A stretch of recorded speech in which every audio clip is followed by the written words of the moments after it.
জয় বিজয়ের কথা বললেন, এগুলো নিয়ে আলোচনা হবে।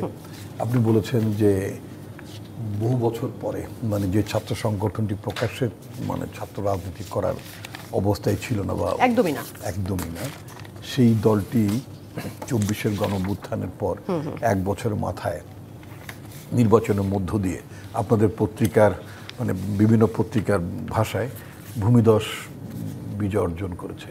এটা নিশ্চয়ই আপনার ভাবার বিষয়, চিন্তার বিষয়, এটা নিয়ে আলোচনার বিষয় থাকবে, গবেষণার বিষয় থাকা উচিত।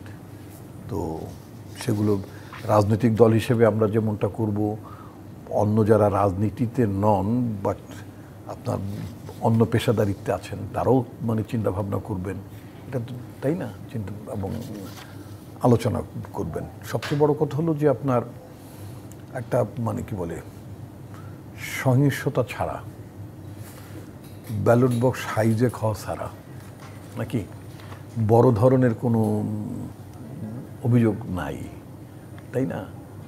মারামারি হয়নি, কোনো উত্তেজনা সেইভাবে ছিল না, এমনি ধরনের একটা পরিবেশে একটা নির্বাচন হলো।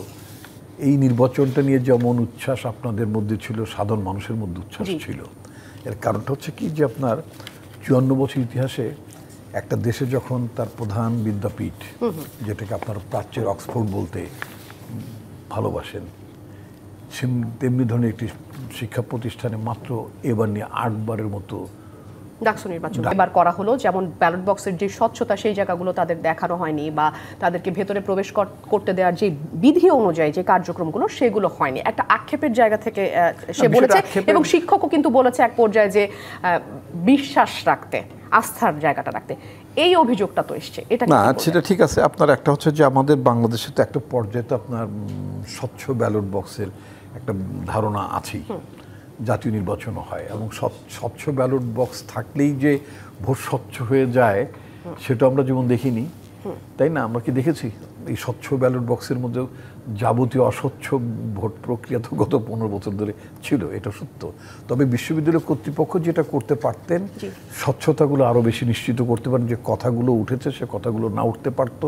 আমার কাছে বেদনার বিষয় হচ্ছে সবচেয়ে অন্য জায়গায়, সেটা হচ্ছে যে আপনার যারা জিতেছেন যে ছাত্র সংগঠনটি, তারা গতকাল সন্ধ্যার দিকে তারাও কারচুপির অভিযোগ এনেছেন, নির্বাচন প্রক্রিয়া নিয়ে তারাও অভিযোগ এনেছেন, এবং অন্যান্য পার্টিসিপেটরি যতগুলো সংগঠন মানে তারা সবাই মানে সোজা কথা এই যে নির্বাচনটি হয়ে গেল গতকাল, এই নির্বাচনটিকে সবাই মোটামুটি আপনার মানে কাঠগড়ায় দাঁড় করিয়েছে, নির্বাচন প্রক্রিয়াটাকে সবাই কাঠগড়ায় দাঁড় করিয়েছে। সেটা ছাত্র শিবির, যদিও ছাত্র শিবির অফিসিয়ালি তারা নিজেদের দলের নামে নির্বাচন করেনি, তারা নিজেদের দলের নামে সরাসরি নির্বাচন করেননি, তারা আমি ঠিক এক্স্যাক্টলি এই আমি এই প্রসঙ্গটাতে আবারও, প্রার্থীরা যেহেতু বিজয় লাভ করেছে তাদের বক্তব্যটা শোনা দরকার। যে এখন আমি বলবো না, আপনি অবশ্যই বলবেন। আচ্ছা, তার জন্য আমি আরো অনেক প্রশ্ন রেখেছি। আপনি ডিকটেট করছেন। যাক, সবাইকে সালাম, শুভেচ্ছা, আসসালামু আলাইকুম। প্রথমত গতকাল রাতেই আমাদের দলের পক্ষ থেকে আমাদের নির্বাহী সমন্বয়কারী আবুল হাসান রুবেল একটা বিবৃতি দিয়েছেন ফেসবুকে, যে ফলাফল যাই হোক, একটা গণতান্ত্রিক পরিবেশ যেটা নির্বাচনকালীন সময়ে কম বেশি আমরা দেখেছি, মোটা দাগে গণতান্ত্রিক পরিবেশই ছিল, সেটা যেন বজায় থাকে এবং কোনো ধরনের থেকে ছিল আর কি, মানে ফলে দেশ বিদেশ সব মিলিয়ে আছে। এবং এটাকে একটা ইন্ডিকেটর হিসেবে দেখা হচ্ছে যে আগামী ন্যাশনাল ইলেকশনের কোনো প্রভাবের মধ্যে পড়বে কিনা ইত্যাদি ইত্যাদি। ফলে সেই জায়গাটা কিন্তু যদি নিয়মিত ইলেকশন হতো তাহলে কিন্তু আবার এটার ভিন্ন একটা জায়গা তৈরি হবে। কাজেই আমাদের মনে রাখা দরকার যে অনেক দিন পরে হওয়ার কারণে যে গুরুত্বের জায়গা সেটা পেয়েছে, কিন্তু আমরা একটা সময়ের মধ্যে দিয়ে যাচ্ছি যেখানে আমাদের জাতীয় পর্যায়ের গণতান্ত্রিক উত্তরণটা খুব জরুরি। সেই দিক থেকে আমাদের একটা সহনশীলতা এবং সেটা কম বেশি এখন পর্যন্ত রক্ষা পাচ্ছে, সেটা আমাদের জন্য অত্যন্ত একটা সন্তুষ্টির ব্যাপার, স্বস্তির ব্যাপার। আমরা আরেকটা কথা যেটা জরুরি মনে করি সেটা হচ্ছে যে যারাই জয়লাভ করুক, এই কথাটা এখনও বহাল আছে, জয়লাভ ইতিমধ্যে নির্ধারিত হয়ে গেছে। এবং এটা ঠিক যে প্রার্থীদের অধিকাংশই তারা নানাভাবে হয়ে গেছে, কাজেই এর মধ্য দিয়ে এমন অভিযোগ উত্থাপিত হয়নি যে অভিযোগে এই ফলাফল বাতিল হতে পারে। সুতরাং সেই দিক থেকে এই ফলাফলের এক ধরনের মেনে নেওয়ার ব্যাপারটাও বাস্তবত ঘটে গেছে। আমাদের জায়গাটা থাকবে যে নির্বাচন বাংলাদেশের ইতিহাসে যেটা ঘটে সবসময়, যে ধরেন ফলাফলে জয়ী হলো তারা সুষ্ঠু নির্বাচন, পরাজিত হলো মানে মেনে নেওয়াটা কঠিন হচ্ছে। না, শেষ করি যে এই যে মেনে নেওয়ার জায়গাটা কেন নিতে পারে না, যদি নির্বাচন প্রক্রিয়া সম্পর্কে আমাদের পূর্ণ আস্থা থাকে তাহলে কিন্তু আমি কষ্ট পেলেও এটাই জনগণের রায়, সেটা মেনে নিতে হয়। গণতান্ত্রিক ব্যবস্থা এখানে আমি একজনকে পছন্দ নাও করতে পারি, এবং কিন্তু তাকে যদি জনগণ ভোট দিয়ে নির্বাচিত করে তাহলে সেটা মেনে নেওয়ার জায়গাতে আমাদের যেতে হবে।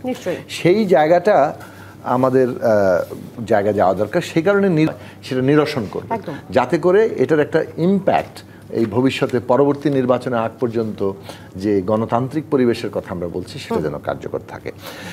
এইটা হচ্ছে 1 নম্বর জায়গা। আমি 2 নম্বর জায়গাটা আপনার কাছে শুনতে আসবো। তার আগে বেশ কিছু প্রশ্ন তৈরি হয়ে গেছে জনাব দেলোয়ার হোসেন আপনার জন্য। লম্বা করলাম। ছাত্র রাজনীতি, তারপর দলীয় কার্যক্রম, এই জিনিসগুলো কোনো কিছুই করতে পারেনি, যদিও তারা নিজেদের মতো ভেতরে ভেতরে তাদের রাজনৈতিক যে অবস্থান সেটা মাঠ পর্যায়ে যথেষ্ট শক্ত করেছে বলে আমাদের কাছে তথ্য আছে। আসলে এতদিন যে বাধা বিপত্তি ছিল, এটা কি শুধুমাত্র ছাত্রলীগের কারণে?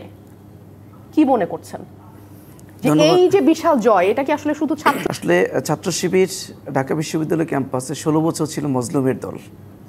যে পরিমাণ অত্যাচার নির্যাতন হয়েছে, শিবির ট্যাগ দিয়ে শিবির করে না এরকম বহু মেধাবী ছাত্রদেরকেও এখানে নানা ধরনের হয়রানি করা হয়েছে, জুলুম নির্যাতনের স্টিম রোলও চালানো হয়েছে।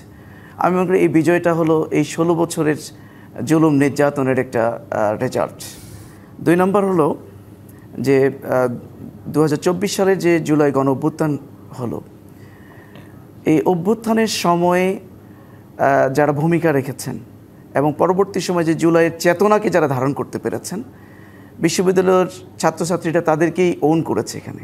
আমি মনে করি এই পরে সেখানকার ছাত্রছাত্রীরা খুব আনন্দ উল্লাস করে কিন্তু সেখানে দিয়েছে সাদেক বাংলাদেশি, সে পাকিস্তান পন্থী, এটা ছাত্রছাত্রীরা কিন্তু সেখানে সেটা প্রমাণ করেছে যে সাদেক কায়েম পাকিস্তান পন্থী। রাত 9:10 প্রথম আলো একটা প্রতিবেদন প্রকাশ করেছে, ডাকসুতে শিবিরের বিজয়ে অভিনন্দনকে অ্যাপ্রিশিয়েট করতে হবে। আমি মনে করি যে যেটা বলছিলাম আমি, যে ফেসিবাদ বিরোধী যে আন্দোলনে এখানে আসলে এখানে সাদেক কায়েম বা ফরহাদ বা মহিউদ্দিন খান যারা এখানে ভিপি জিএস এজিএস প্রার্থী হিসেবে নির্বাচিত হয়েছেন, তাদের এই ফেসিবাদ বিরোধী আন্দোলনে এবং জুলাই গণঅভ্যুত্থানে তাদের যে একটা বড় ভূমিকা ছিল, এটা কেউ বলুক আর না বলুক, তারা কিন্তু নীরবে, তারা যদিও নিজেদের কৃতিত্বটাকে কখনো বড় করে দেখেন নাই, তারা মনে হচ্ছে এই আন্দোলনটা হলো সকল ছাত্রদের। বাট সাধারণ ছাত্রছাত্রীরা তো জানতো এই আন্দোলনের নেতৃত্বে কারা ছিল, এই আন্দোলনের লজিস্টিক সাপোর্ট কারা দিয়েছিল, কারা পরিকল্পনা, যারা এই আন্দোলনের সাথে ছিল এবং যার কারণে আমি মনে করি সাদিক কায়েম যেহেতু এই বিশ্ববিদ্যালয়ের ছাত্র। আপনি কি তাহলে এটা বলতে চাচ্ছেন যে এই জুলাই আন্দোলনের লজিস্টিক সাপোর্ট জামাত ইসলাম দিয়েছে? না, ছাত্র শিবিরের কথা বলছি, জামাত ইসলামের কথা বলছি না, ছাত্র শিবিরের কথা বলছি। এই আন্দোলনের নেতৃত্ব, লজিস্টিক সাপোর্ট, ম্যান পাওয়ার দিয়ে পরিকল্পনা সব কিছুর যে ছাত্র শিবিরের একটা বড় কন্ট্রিবিউশন ছিল, এটা কিন্তু এই যে যতই এটা অস্বীকার করুক না কেন, পরবর্তী সময় অনেকে এটার ক্রেডিট নিতে চেয়েছে। ছাত্র শিবির যদিও আলাদা করে কোনোদিন ক্রেডিট নিতে চায়নি, তারা বলে না যে এই আন্দোলনের মূল ক্রেডিট আমাদের, তারা সবসময় বলেছে এটা হলো জুলাই যোদ্ধাদের ক্রেডিট, এটা হলো আহত শহীদদের ক্রেডিট। তারপরেও কিন্তু এখানকার ছাত্রছাত্রীরা কিন্তু খুব ভালো করেই জানে, যেহেতু তারা একসাথেই সেখানে পড়াশোনা করেছে, একই হলে ছিল, একই হয়তো পাশাপাশি বেডি ছিল, তারা খুব ভালো করে জানতো যে কারা। সুতরাং আমি মনে করি তারা এটার একটা রেজাল্ট তাদেরকে দিয়েছে। এরপরে হলো জুলাই পরবর্তী সময় জুলাই চেতনাকে কারা ধারণ করেছে, জুলাই স্পিরিটকে কারা ধারণ করেছে, এটা কিন্তু একটা বড় বিষয় ছিল। আমি মনে করি জুলাই পরবর্তী সময়ে ছাত্র শিবিরের সাদেক কায়েমটা ঢাকা বিশ্ববিদ্যালয় মানে এই জুলাই আকাঙ্ক্ষাকে, জুলাই চেতনাকে তারা খুব ভালো করেই ধারণ করতে পেরেছিল বিধায় এখানকার ছাত্রছাত্রীরা তাদেরকেই গ্রহণ করেছে যে আসলেই তারা যেহেতু জুলাই চেতনার মূল মানে স্পিরিটকে লালন করে কাজ করে যাচ্ছে, সাধারণ ছাত্রদের নিয়ে যেহেতু তারা কাজ করে যাচ্ছে, সুতরাং তাদেরকেই তারা এই নির্বাচনে তাদেরকেই তারা তাদের রায়টা দিয়ে দিয়েছে। ছাত্র শিবিরের এই জয়কে ঘিরে আরও অনেক প্রশ্ন, অনেক আলোচনা আছে। আমরা সময় হচ্ছে ছোট্ট একটি বিরতির যাচ্ছি, বিরতিতে আমন্ত্রণ আরও একবার জিপিএইচ ইস্পাত নিবেদিত রাজকাহনে। আজ আমরা আলোচনা করছি ডাকসুতে শিবিরের নিরঙ্কুশ জয় কি বার্তা দিচ্ছে।